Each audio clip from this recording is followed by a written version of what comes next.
ইউনুসটা গণ অভ্যুত্থানে কই ছিলি? কেন উপদেষ্টা হইছিস তুই? এই ফারুকটা কই ছিলি তোরা? বশির কই ছিলি? কেন উপদেষ্টা? আচ্ছা, আপনার একটা সাবস্ক্রাইব আমার খুব প্রয়োজন। এখন আমি যদি আপনাকে বলি, এই এই তুই আমার সাবস্ক্রাইব করছ না কেন, সাবস্ক্রাইব কর, মানে আমি যদি একটা সাবস্ক্রাইবের জন্য আপনাকে গালাগালি করি, তুই তাঙ্গার করে কথা বলি, আপনি কোনোদিন আমার সাবস্ক্রাইব করবেন? আপনার সাবস্ক্রাইবটা আমার নিতে হলে কিভাবে নিতে হবে? খুব সুন্দরভাবে আপনাকে সম্মান দিয়ে বুঝিয়ে কথা বলে তারপরে আপনি আমাকে সাবস্ক্রাইব করবেন। তাহলে আপনি আমাকে সাবস্ক্রাইব করবেন? আচ্ছা, এই যে আমতারেক কি করতেছে? আমতারেক তিনি অন্বেষণে গেছে, প্রায় 103 ঘন্টার মতো অন্বেষণে গেছে। আমরণ অন্বেষণ। আবার শুনলাম তাকে নাকি সেই অন্বেষণ ভেঙে তাকে নাকি হাসপাতালে নেওয়া হয়েছে। তিনি তার আমজনতার মানে তার ব্যবসার সাথে দলের নামটা মিলিয়ে রাখছে, তো তার আমজনতার নিবন্ধন পাওয়ার জন্য।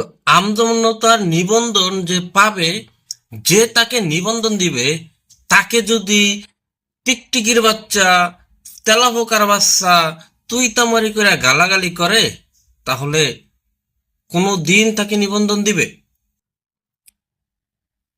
কিভাবে গালাগালি করে আপনারা?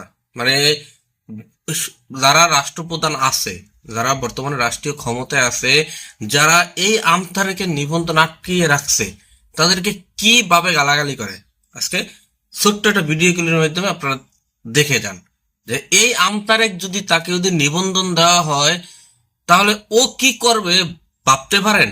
ও কত বড় বেয়াদবের বেয়াদব, ও কত বড় অসভ্য যে ওর ওর হাত থেকে বাঁচতে পারে না কোনো, মানে রাষ্ট্রীয় কোনো নেতা, কোনো কর্মচারী, উচ্চ লেভেলের এবং কোনো দল। ও এত বড় একটা বেয়াদব। ও কিছুদিন আগে জামাতের পাশ আসছে, জামাত নাকি আল্লাহর রহমতের একটা দল। এখন কি কারণে জানি জামাতের লোকে বোঝাপড়া হয় না, কারণ জামাত তার ফাঁস হাঁটার ই করে না, ফাঁস হাঁটার আগে দেয় না। তারপরে শুরু হয়েছে জামাতের বদনাম। ও জুলাই আন্দোলনে যে পরিমাণ ত্যাগ করছে, সেই ত্যাগটা যদি ও ধরে রাখতে পারতো, তাহলে ও সবার চোখের মনি থাকতো। আর আজকে ও যেভাবে গালাগালি তুলাতুলি করতেছে একের পর এক, ও আমরণ অন্বেষণে গেছে ও নিবন্ধন পাওয়ার জন্য, সেই জায়গায় বসে ও গালাগালি করে। তো চলুন ছোট্ট একটা ভিডিও দেখে আসি। নির্লজ্জ বেহায়া বলে 522 ঘন্টা। গণ অভ্যুত্থানের সময় কোথায় ছিলি তুই? তুই আমারে বলিস 522 ঘন্টা? 522 ঘন্টা কোথায় ছিলি তোরা? নির্লজ্জের দল, ডেস্টিনিকে টাকা খাইয়া নিবন্ধন দিয়ে আমারে বলে 522 ঘন্টা। ইউনুসটা গণ অভ্যুত্থানে কই ছিলি? কেন উপদেষ্টা হইছিস তুই? এই ফারুককা কই ছিলি তোরা? বশির কই ছিলি?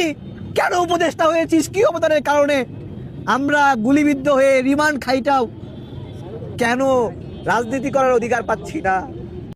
আচ্ছা, আপনারাই বলেন, এভাবে যদি কেউ গালাগালি করে, তাহলে সে কি মানে তারে দিয়ে কোনো কাজ করানো যাবে? আপনার থেকে আমার একটা প্রয়োজন, একটা একটা বিষয় প্রয়োজন, আপনার থেকে একটা বস্তু প্রয়োজন, একটা যে কোনো একটা কিছু একটা আপনার থেকে আমার আমার খুবই প্রয়োজন। এখন আপনার থেকে যদি আমি সেইটা নেই, তাহলে সেটা আপনাকে বুঝিয়ে শুনিয়ে সোনা লক্ষ্মী বাই কয়া আপনার থেকে আমার নিতে হবে। আপনারা যদি আমি হুমকি দামকি থ্রেট দেই, তাহলে আপনি সেটা আমারে দিবেন? আর ওর যদি নিবন্ধন দেওয়া হয়, তাহলে ও যে কি করবে এটা সবার ধারণা আছে। ও এমন পর্যায়ে বেদব, একটা লোক দেখান ওর মতো এমন বেদবি করে কথা বলে। তো ওরে আসলে নিবন্ধন না দেখ, এটাই আমরা চাই। আপনারা কি চান দর্শক? অবশ্যই আপনাদের মূল্যবান মতামত কমেন্ট বক্সে জানিয়ে দেবেন। আজকের মতো ভিডিওটা এখানে শেষ করছি, দেখা হবে পরবর্তী অন্য কোনো ভিডিওতে। সেই পর্যন্ত ভালো থাকবেন, সুস্থ থাকবেন। আল্লাহ হাফেজ।